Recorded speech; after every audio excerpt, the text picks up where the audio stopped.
When a broken woman offered her body just to survive the night, she never expected a lonely old man to refuse and give her something far more valuable instead. The rain fell in sheets against the windows of the old farmhouse, drumming a relentless rhythm that seemed to echo the chaos of the night. Marcus Chen stood in his doorway, a kerosene lamp casting dancing shadows across his weathered face, staring at the creature that had collapsed on his porch. At first, he thought it was a wounded animal, perhaps a deer that had stumbled too close to human habitation. But when the heap of soaked fabric moved and lifted its head, he saw the face of a young woman, pale as moonlight and streaked with mud and tears. She couldn't have been more than 25, though the hollowness in her cheeks and the darkness beneath her eyes made her appear both younger and older simultaneously. Her clothes, once perhaps respectable, now hung in tatters, clinging to a frame that seemed too thin to support life.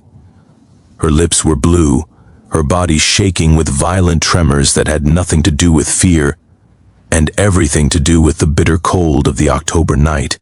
Marcus was a man of 53 winters, each one having carved deeper lines into his face and deposited more silence into his soul. He had lived alone on this remote property for 11 years, ever since his wife Eleanor had lost her battle with cancer and his daughter had moved to the city, claiming she couldn't bear to see the ghost of her mother in every corner of the house. He had grown accustomed to solitude, had made peace with it, had even come to prefer it. Strangers were not welcome here, and he had made that clear to the few who had wandered onto his property over the years. But something in the way this woman looked at him, like a wounded bird that had given up hope of ever flying again, made him pause. Against every instinct that told him to send her away, he found himself stepping aside and gesturing toward the warmth within. She crawled more than walked across the threshold, leaving a trail of water and mud on the wooden floor that Eleanor had once polished every Sunday with such devotion. Marcus closed the door against the howling wind and watched as the woman huddled before his fireplace, her hands extended toward flames that seemed almost cruel in their warmth compared to the cold that had settled into her bones.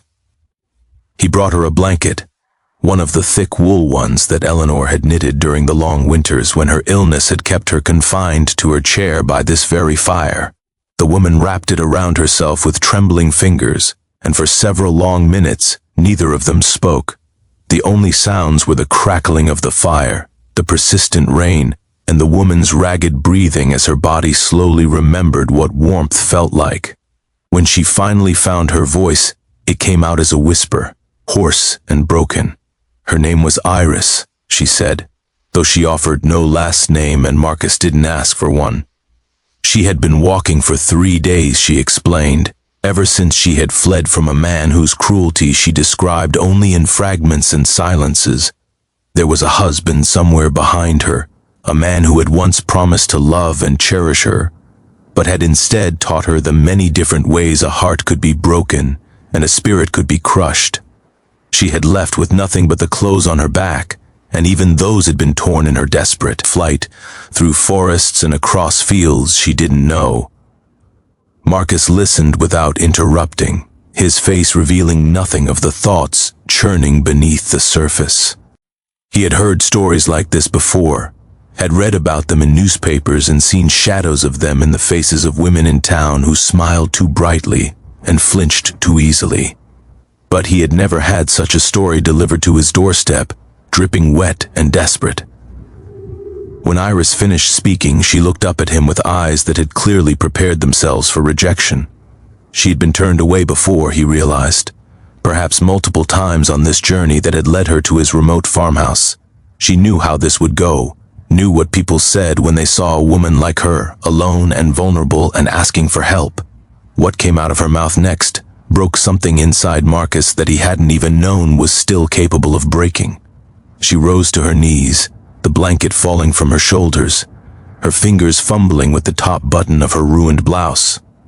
Her voice was steady now, the voice of someone who had made a terrible decision and was determined to see it through. "Don't throw me out," she pleaded. her eyes meeting his with a desperate intensity. "I'll warm your bed, I'll do whatever you want. Just please, please don't send me back out there.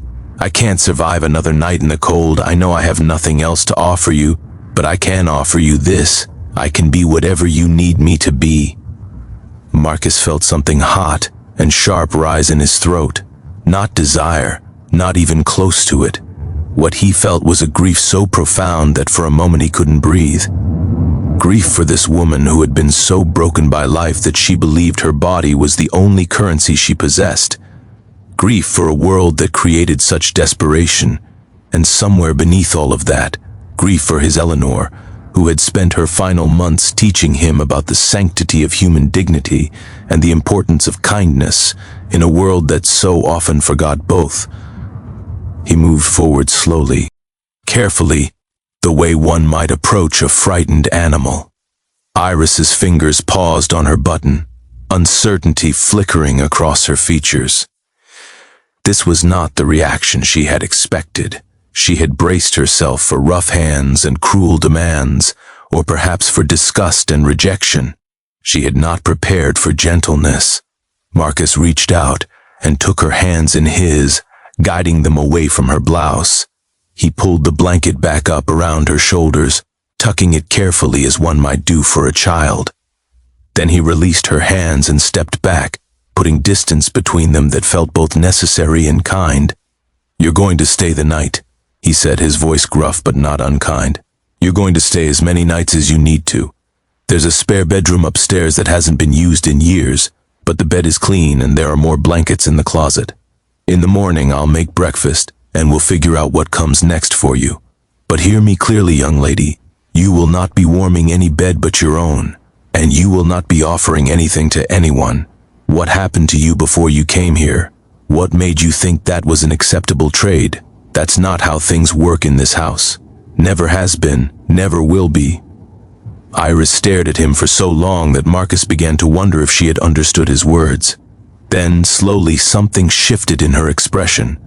The defensive hardness that had armored her features began to crack, and beneath it emerged something raw and vulnerable and achingly human. Her shoulders shook, not from cold this time, but from the sobs that seemed to tear themselves from somewhere deep within her chest. She cried for what felt like hours, though it was probably only minutes. She cried for all the years she had spent with a man who had convinced her she was worthless. She cried for the girl she had been before she met him, the girl who had dreamed of becoming a painter and had believed that love could conquer anything. She cried for the long journey that had brought her here, and for all the doors that had been slammed in her face along the way. And she cried for this stranger, this gruff and solitary man who had looked at her desperation and responded not with exploitation, but with dignity. Marcus didn't try to comfort her with empty words or awkward embraces. He simply sat in his worn leather chair by the fire and waited, understanding in his quiet way that sometimes grief needed to run its course before healing could begin. When her tears finally subsided, he made her tea with honey, the way Eleanor used to make it during difficult nights. He heated up leftover stew from his dinner, watching her eat with the barely controlled desperation of someone who hadn't had a proper meal in days. He asked no more questions that night, sensing that she had given him all the words she had.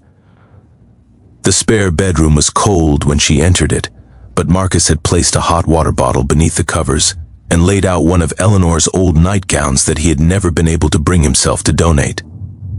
Iris ran her fingers over the soft cotton, fresh tears slipping down her cheeks at this small kindness that felt monumental after everything she had endured. That first night became a second, and then a third, and then a week. Marcus found his solitary routines disrupted in ways that surprised him by not being unwelcome. Iris began to help around the house, insisting despite his protests that she needed to earn her keep. She cleaned rooms that hadn't been touched in years, uncovering photographs and memories that Marcus had buried beneath dust and denial. She weeded the garden that Eleanor had planted and that had gone wild with neglect. She even attempted to cook, though her skills in the kitchen left much to be sired, and Marcus found himself teaching her recipes that his wife had taught him during their 30 years together. As the days passed, Marcus began to see glimpses of the woman Iris had been before life had beaten her down. She laughed at his dry humor, a sound that filled the empty corners of the farmhouse like music. She talked about her dreams of painting, and he dragged out the old art supplies that had belonged to his daughter, and watched as Iris hesitantly began to create again. Her first attempts were tentative, uncertain, but there was talent there, talent that had been buried but not destroyed. For his part, Marcus found himself emerging from the shell he had built around his grief. He told Iris about Eleanor, about the way she used to sing off-key while doing dishes, and the way her hair had smelled like lavender. He showed her the photo albums that had been gathering dust in the closet, sharing memories he had kept locked away for 11 years. In speaking of his wife, he found that the sharp edges of his loss had softened into something gentler, something that felt less like a wound and more like a scar that had finally healed. One evening, about 3 weeks after Iris had stumbled onto his porch, she found him sitting on the front steps, watching the sunset paint the sky in shades of orange and pink. She sat down beside him, close enough that their shoulders almost touched, but not quite. "Why did you help me?" she asked quietly. "That first night, you could have turned me away. Most people would have. You had no reason to trust me or believe my story. Why did you let me in?" Marcus was silent for a long moment, considering the question. "My wife Eleanor," he finally said. "She used to say that we're all just walking each other home, that everyone we meet is fighting battles we know nothing about, and that the only thing we can control is whether we make their journey a little easier or a little harder." He paused, his eyes fixed on the horizon. "When I saw you on that porch, I thought about what Eleanor would have done, and I knew that if I turned you away, I would have to spend whatever years I have left knowing that I failed to live up to the woman she believed I could be." Iris felt tears prick her eyes again, but these were different from the desperate tears she had shed that first night. These were tears of gratitude, of healing, of hope. "You didn't just give me shelter, Marcus. You gave me back my dignity. You made me believe that I was worth more than what I could offer with my body. I don't know how to thank you for that." "You don't have to thank me," he replied. "Just promise me that you'll remember your worth, that you'll never let anyone convince you that your value is measured in what you can do for them. Eleanor used to say that every person carries a light inside them. Some people try to extinguish that light in others because they've lost their own. But the light is always there, waiting to be rekindled." That winter, Iris stayed on at the farmhouse. She enrolled in art classes at the community college in the nearby town, her confidence growing with each passing month. Marcus drove her to her classes and picked her up afterward, and they would discuss what she had learned over dinner. He converted one of the unused rooms into a studio for her, filling it with natural light and canvases and paints. Her first completed painting was a portrait of Eleanor, recreated from the photographs Marcus had shared with her, and when he saw it, the old man wept openly for the first time since his wife's funeral. Spring brought changes. Iris had filed for divorce from her husband, with the help of a lawyer Marcus had quietly paid for. She had begun selling her paintings at a local gallery, small sales at fee RST, but growing steadily as word spread about the talented new artist who had emerged from seemingly nowhere. She found a small apartment in town, though she visited Marcus regularly, bringing groceries and laughter and companionship to a house that no longer felt quite so empty. Their relationship defied easy categorization.